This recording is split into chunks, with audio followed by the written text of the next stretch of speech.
ટેમ્પોમાં ગુપ્તખાનું બનાવી વિદેશી શરાબની હેરાફેરી, એલસીબીએ 2 શખ્સોને ઝડપી પાડ્યા.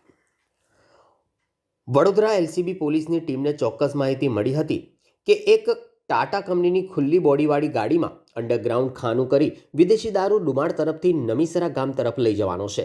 જે બાતમી અને હકીકતને આધારે એલસીબીની ટીમે મંજુસર પોલીસ મથકની હદના લામડાપુરા કેનલ પાસે પેટ્રોલ પંપ નજીક સાવલી વડોદરા રોડ ખાતે વોચ ગોઠવી હતી. દરમિયાન આ બાતમીવાળી ગાડી આવતા જ તેને કોર્ડન કરી ઝડપી પાડતા તેમાં 2 ઈસમો જણાઈ આવ્યા હતા, જેમાં કલુ ઉર્ફે કલ્પેશ ચીમનભાઈ જાતે નાયક અને બીજો અરુણભાઈ હીરાભાઈ જાતે તડવી જણાઈ આવ્યા હતા. ગાડીની કેબિનમાં ડ્રાઈવર સીટની નીચેના ભાગે તથા પાછળની બોડીના નીચે પાર્ટીશન પાડી ગુપ્તખાનું બનાવેલ હોય, જે ખોલાવીને ચેક કરતા તેમાં ભારતીય બનાવટનો વિદેશી દારૂનો જથ્થો મળી આવ્યો હતો.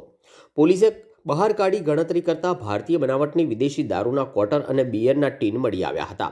પોલીસે સ્થળ ઉપરથી 5.15 લાખ ઉપરાંતનો મુદ્દામાલ કબજે કરી બંને ઈસમોની અટકાયત કરી તેઓ વિરુદ્ધ કાયદેસરની કાર્યવાહી હાથ ધરી છે.